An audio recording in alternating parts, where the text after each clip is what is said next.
Hi, I'm Daniel with PRP Labs here with Don Lipscomb, and we're going to be discussing the state of insurance coverage for PRP therapy.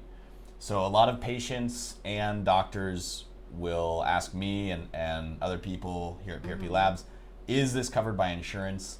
The quick and short answer is probably not in most cases. So we're going to delve into a little bit as to why that might be, and I think one of the first things to kind of talk about is why not? Why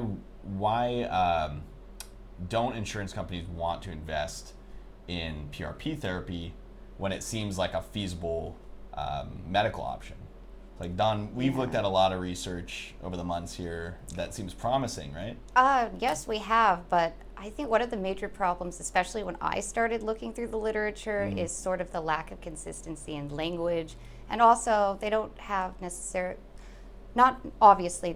the whole field, Right. but there's a lot of lack of gold standard in there. So, I mean, sort of the applications for PRP and the way that it's produced. Yeah.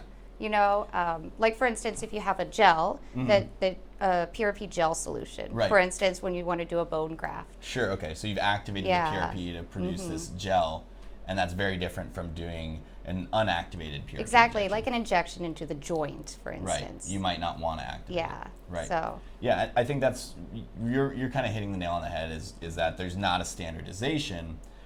So when an insurance company is trying to assess the feasibility of PRP, they're not going to be looking at one or two of these successful studies that you and I have found, because I know when we're looking at the research, we understand enough about the modality to say, okay, these guys are probably preparing the PRP a little better than this group of researchers, and so we can kind of pick which studies seem like they're the best designed to us. But these insurance companies, whoever's making these decisions, they might turn to these larger sort of medical groups. For example, the Cochrane review, which we looked at, which suggests that PRP is not effective. This is kind of like a meta-analysis of the studies that they found, and they found that PRP is not effective. And that sort of contradicts what we've seen a lot of times. Exactly. Also, I think their primary search term too was PRT, platelet rich. Right. What was it? Platelet rich therapy. Just in general, which nobody actually uses. However, I could see how that could end up maybe being an umbrella term in some ways if you were trying to summarize it. Right. But that's not very accurate at all. You need terms that people are using in their papers, like in the field. Right. Yeah. So this brings up a couple points about this Cochrane review. So this is a review that insurance companies might look to when they're trying to determine, is PRP a good bet or not.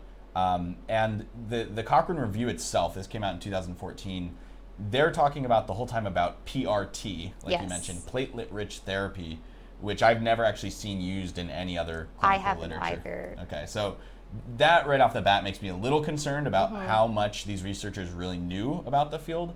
And then beyond that, in the Cochrane review, they don't actually specify the search terms they used for their meta-analysis. So, I mean, it could have been really anything related to platelets and therapy, or even PrEP. Like, they could have used that, but we just don't know. Right, yeah. So most of these meta-analyses where they're looking at a bunch of studies, they'll usually say what search terms they used, what journals they looked in.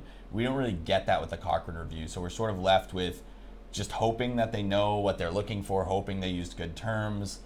Their study is not reproducible in any way. And, unfortunately, they come to a conclusion in this review that PRP has insufficient evidence for any musculoskeletal applications.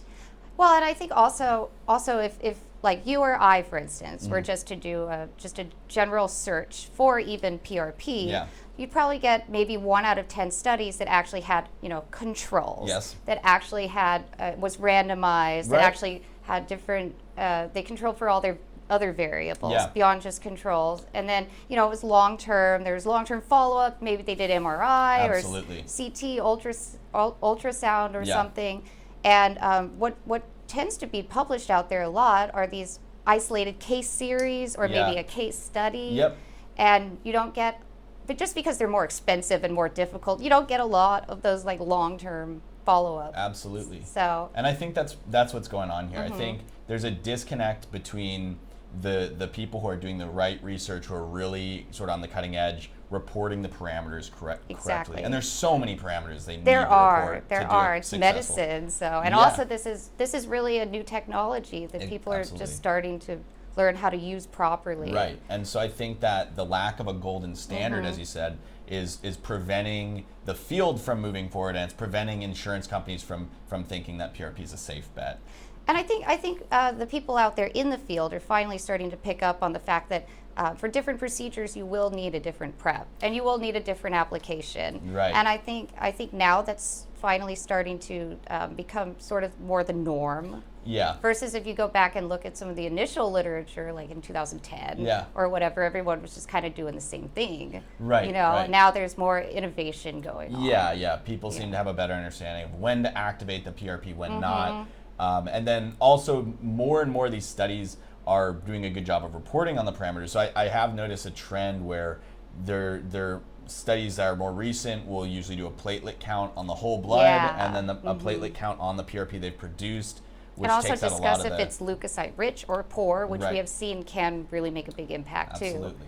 Yeah, and so hopefully the researchers of the world will kind of come to some sort of consensus on how the best way to make PRP, the best way to apply PRP, coming to definitions as to what PRP is, because I think until we reach that point, it's going to be difficult for these insurance companies and for these large medical institutions like the Cochrane Review, or Cochrane rather, to support PRP. Because right now, if you really did take a bird's eye view of everything out there, it's pretty confusing and seemingly contradictory. Yeah, exactly. And so it's up to researchers to like get on this and make sure that they report all their parameters, like spin We're times, talking to you, and yes, researchers. exactly. Leukocyte rich, leukocyte poor. Do blood counts. Just do all of this and make sure that you write up a really good reproducible study, like at least semi-reproducible, because if your study went well, then that means hopefully other people can use it and save lives, help others. And eventually, hopefully insurance companies will realize this is a good bet. Like, beyond the fact that PRP is a way for patients to live healthier, happier lives, I think really it's a way for insurance companies to save money. Exactly. For example, say like a patient has degenerative disc disease in their lumbar. One strategy could be a spinal fusion surgery. Oh, and that's surgery. So it's dangerous. You're putting in these big plates in there. Yeah, and the surgery itself is going to cost a fortune. Yeah. You're guaranteed there's going to be post-operative expenses, maybe for the rest of the patient's life. And so we could be talking in the long term, hundreds of thousands of dollars that this insurance company is spending on the surgery, the painkillers, the rehab, and it makes me wonder, why wouldn't an insurance company invest the $1,000 to $3,000 you're going to need to spend for a PRP injection, and see if this preventative medicine could help them avoid these six-figure medical bills? And I hope that the research gets to a point where insurance companies can move in that direction. It'll be better for them and for patients. I agree. Yeah. Well, thank you, Dawn. So, bad news, folks. Insurance is probably not going to cover your PRP injections yet. Keep asking. That doesn't hurt. And popular demand. Exactly. Yeah. The people can speak. Exactly. So. Yeah. So, we're going to have some more videos coming up on PRP today, so stick around, and we'll be right back.